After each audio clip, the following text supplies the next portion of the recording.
একদম দুর্দান্ত কিন্তু হয়েছে। ফুলকপির কোরমা কমপ্লিট। বলারই নেই, এখন ফুলকপির সময় নানা রকম করে করবেন, বুঝতে পারছেন? কখনো মাছের ঝোল করবেন, কখনো এরকম কোরমা করবেন, কখনো পকোড়া। অবশ্য সবাইকার বাড়ির লোক খেতে ভালোবাসে সেটা বলবো না, আমার বাড়ির লোকেদের মতো খেতে ভালোবাসলেই রাঁধতে ভালো লাগে। আজকে হবে ফুলকপির কোরমা, তার জন্য আমি একটা ফুলকপি নিয়েছি, একটু বড় বড় সাইজ করে ফুলগুলো কেটে নেবে। এবার এটা একটু নুন দিয়ে জলে খানিকক্ষণ ভিজিয়ে রাখবো, আগে দিয়ে ধুয়ে নিয়েছিলাম, ধোয়া আছে। এবার একটু ভিজিয়ে রাখবো নুন দিয়ে, তাতে কোনো পোকা থাকলে পোকাটা বেরিয়ে যায়। আমি একটুখানি হলুদও দিয়ে দেবো, কারণ হচ্ছে তবে একটা হালকা হালকা কালার আসবে বেশ, ওই জন্য একটু হলুদও দেবো, দিয়ে আমরা মিনিট 10 ভিজিয়ে রাখবো। এরকম ভিজিয়ে রাখবেন, দেখবেন ফুলকপিতে যদি কোনো পোকা টোকা থাকে সেটাও বেরিয়ে যাবে। এরকম ভেজানো থাক, ততক্ষণ আমরা একটু বেরেস্তা ভেজে নিই। বেরেস্তাটা ভেজে নিই।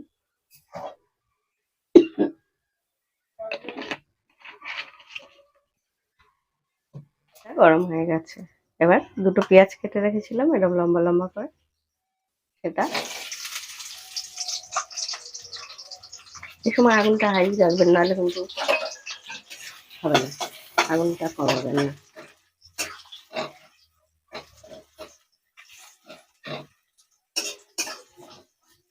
বিয়ে বাড়ি দেখলেই মনে হয় ফুলকপি, এমনি আমার বাড়ি খুব ভালোবাসে, যাই করবেন ফুলকপি, এটা তো খেতে দুর্দান্তই হয়। ভাজা ভাজা হয়ে গেছে, খুব লাল করার দরকার নেই, হালকা হালকা লাল হলেই হবে, খুব লাল করলে অত লাল দরকার নেই। পেঁয়াজটা বেশ ভাজা ভাজা হয়ে যায়, তখনই আমরা তুলে নেব। তেলটা ঝরিয়ে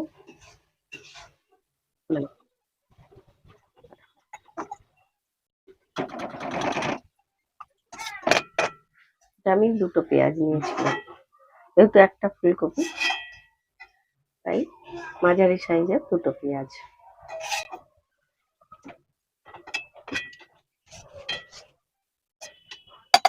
খুব লাল করিনি, একটু লাল লাল। বেরেস্তাটা ঠান্ডা হয়ে গেছে, সেটা একটা মিক্সিতে দিয়ে দেবো, চাইলে শিলেতেও পেস্ট করে নিতে পারে, শিলে পেস্ট করলে তো আরো ভালো হয়, কিন্তু এখন আমরা আর যেরকম ঝাল খাবেন সেরকম, খুব ঝাল ভালো লাগে না এটাই, তাই 4টে কাঁচা লঙ্কা দিয়েছি। আর এই লঙ্কাগুলো কিরম ট্যাপা ট্যাপা না, খুব ঝাল হয় জানেন তো। আর কিছুটা পোস্ত, 25 গ্রাম মতো পোস্ত, আর সঙ্গে দেবো 8-10টা কাজু বাদাম। আর এদিকে আরেকটাতে আমি দিয়ে দেবো 2টো টমেটো, মাঝারি সাইজের 2টো টমেটো পেস্ট করে নেবো।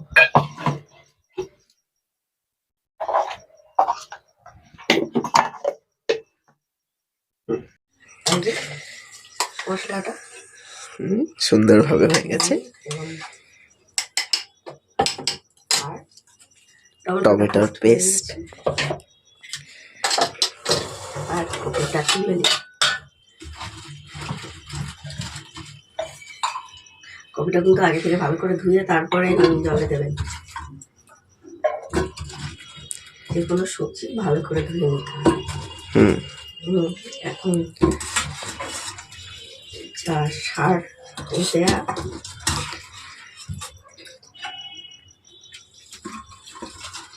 ভালো করে ধুয়ে নিতে হয়।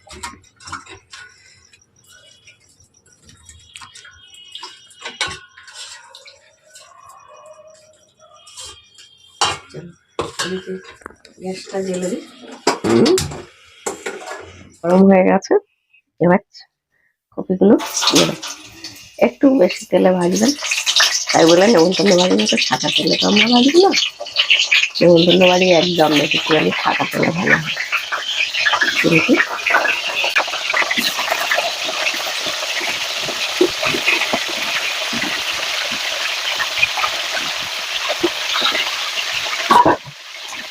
ভেটকি মাছ দিয়ে বা ট্যাংরা মাছ দিয়ে ফুলকপি, সেটাও দুর্দান্ত হবে, তাই না?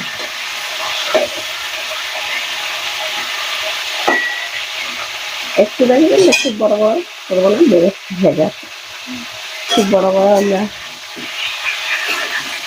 এরকম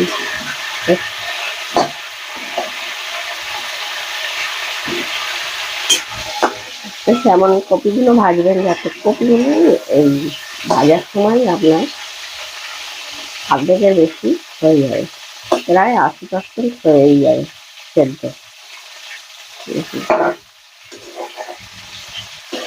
আমরা কিন্তু কপিগুলোতে এই সময় কিছুই দিই, শুধু কপিগুলো ভালো করে উল্টে পাল্টে ভেজে নেবে, যাতে সবগুলো ভাজা হয়। কপিগুলো যখন বেশ ভেজে হয়ে আসবে, তখন এই সময় আমি একটু নুন দিয়ে দেবো অল্প করে, আর একটু ভেজে নেব। আমি কিন্তু মিডিয়াম আঁচেই ভাজি, মিডিয়াম আঁচেই ভাজে বললাম, কপি ভাজতে ভাজতে কিন্তু 80% মোটামুটি হয়ে যাবে, কারণ এটায় তো খুব একটা গ্রেভি চাওয়া হয় না, আর আলু টালুও পড়ে না। কপি যতটা ভালো এখানেই ভাজা হবে, ততটাই টেস্ট হবে। কপির যে গন্ধটা থাকে, একটা গন্ধ থাকে, সেটাও চলে যাবে। অনেকেই আমি দেখেছি কপিটাকে একটুখানি গরম জলে ভাপিয়ে নিয়ে করে, আমি কিন্তু করি না। কোনো রেসিপি আমি কপিটা ভাপিয়ে নিয়ে করি না, একটু ভালো ভেজে নিলেই হয়ে যায়। আমাদের দেখি ভাজা হয়ে গেছে, এবার একটু তেলটা ঝরিয়ে ঝরিয়ে তুলে নিতে হবে।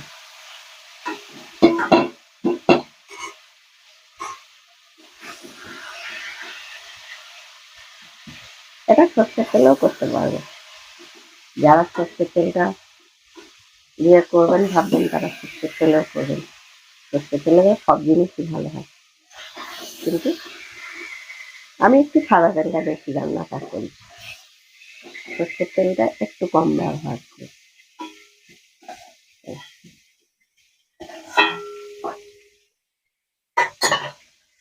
আমাদের মোটামুটি তেল আছে কড়াই আছে, একটুখানি তেল দেওয়ার দরকার, একটু দিই, না দিলেও হয়ে যায়, একটু তেল দাও।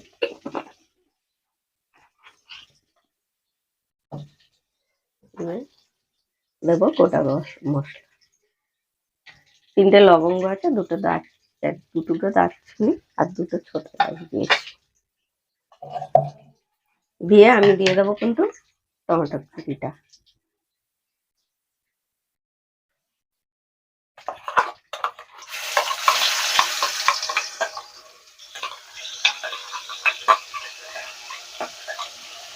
আপনারা যদি মনে হয় আপনারা একটা পেঁয়াজ কুচিয়ে দিতে পারেন, আমি দেবো না, আমি সেই বেরেস্তা পেঁয়াজটাই শুধু দেবো।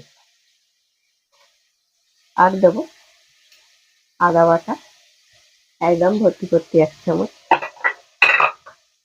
আর রসুন বাটা 1/2 চামচ।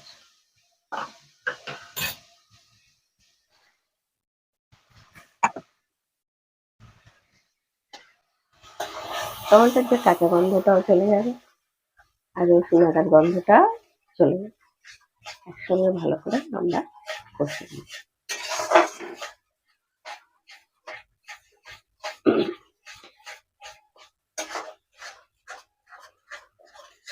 কুচিও টমেটো দিতে পারেন।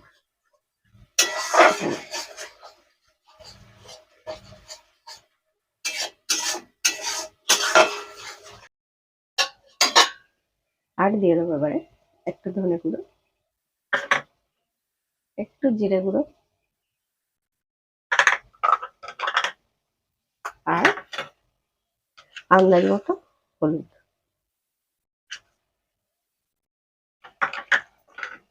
আর একটু রং হওয়ার জন্য কাশ্মীরি লঙ্কা গুঁড়ো।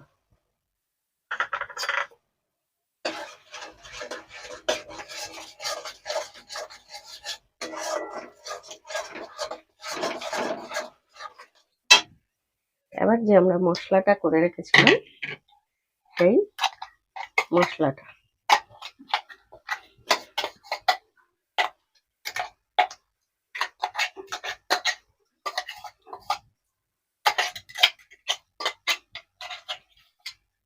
একটু মিক্সিটা ধুয়ে দিয়ে দেবো।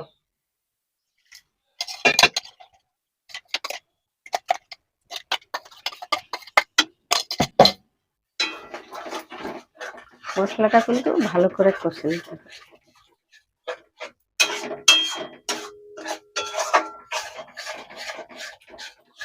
এই সময় আগুনটা মিডিয়ামে রেখে করবেন, হাই করবেন না, মশলাটা তবে ধরে যাবে একদম। আমরা যতক্ষণ না ভালো করে তেল ছাড়বে ততক্ষণ আমরা কষে নেবো মশলাটা। তেল ছেড়ে দিয়েছে, মশলাটা অন্তত 10 গ্যাসটা কমিয়ে কষবেন। কমিয়ে দিই। আর নিয়েছি বেশি না, 2 চামচ টক দই। চাইলে দেবেন, না চাইলে না দেবেন, এটা দিতেই হবে। মানে 2 চামচ মতো টক দই দিচ্ছি, খুব বেশি।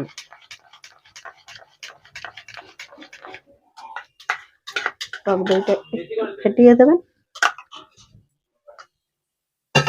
আর যখন টক দইটা দিয়ে কষবেন তখন একদম গ্যাসটা কমিয়ে দেবেন, লো করে দিয়ে লোতে একদম কষবেন। তখন আগুনটা আমার এই সময় একদম কমানো আছে।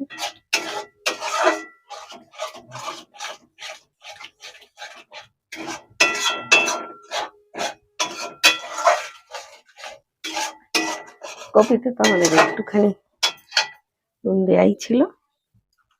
এবার আন্দাজ মতো নুন দেবেন, কারণ যেহেতু কপিতে নুন ছিল আমাদের একটু, আর গ্রেভিটাও খুব বেশি হয় না, তাই সেই অনুযায়ী নুন দেবেন। একটু বাড়িয়ে দিয়ে এবার আগুনটা, আমাদের কিন্তু মশলাটা কষা হয়েই গেছে।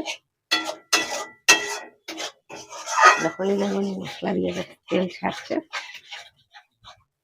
মশলা কষা হলে এই আলাদা একটা কালার এসে যায় মশলা।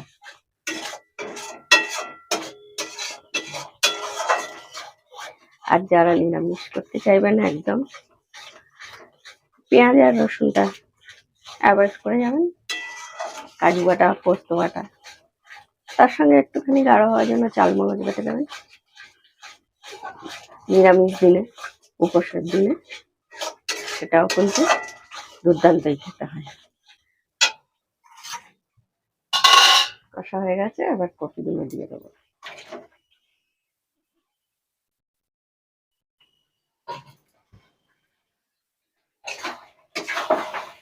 কপিটা দিয়ে আমরা ভালো করে একটু কষে নেব।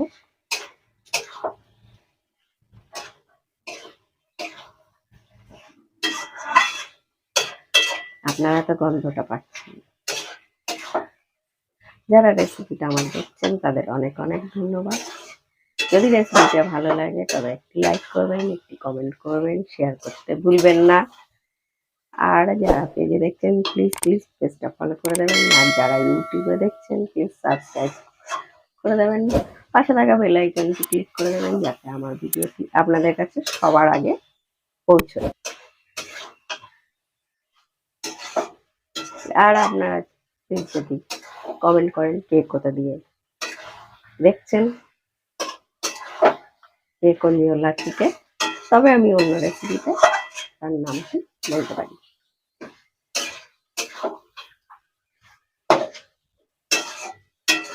আমরা একটু এরকম ভাবে কষে নেব কপিটা কেমন আছে। একটা রুটি, পরোটা, ভাত, ফ্রাইড রাইস যেটা দিয়েই খাবেন ভালো লাগে। জানেন নিশ্চয়ই যে আমরা নেমন্তন্ন বাড়ি গেলে কিরম হয় কপির কোরমাটা। আর একটু দিয়ে দেবো মিষ্টি, যেহেতু এখানে টক দই দেওয়া আছে, টমেটো দেওয়া আছে, রান্নাটাকে ব্যালেন্স করবে, স্বাদটা ভালো হয়, তাই 1 চামচ মিষ্টি দিয়ে দেবো।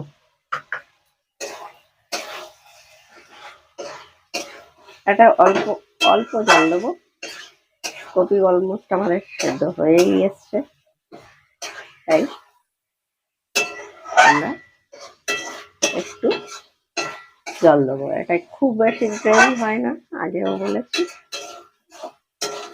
যার জন্য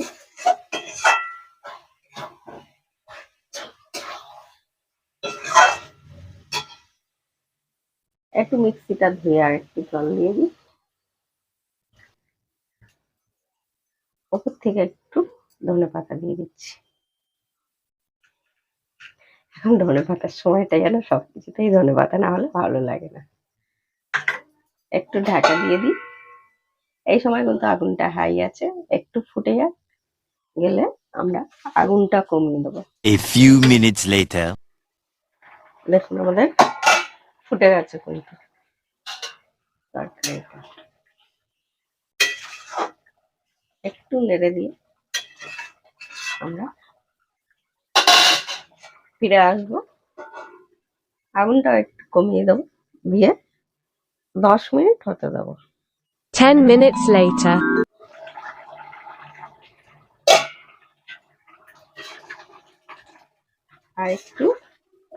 আরেকটু হবে, আমরা আরেকটু এটা গ্রেভিটা শুকিয়ে যাবে। আর মিনিট 5 আমরা হতে দেবো। 5 minutes later.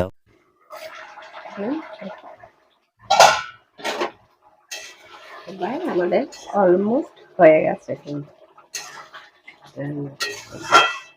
আর একটু ঠান্ডা হলে গ্রেভিটা তো টেনে যাবে, তাই আর দরকার নেই।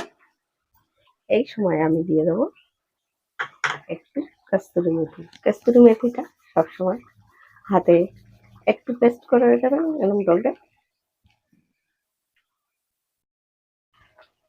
কস্তুরি মেথির গন্ধটা আমার ভীষণ ভালো লাগে, আমি শেষের দিকেই দিই বেশি। আর দিয়ে দেবো একটু গরম মশলা।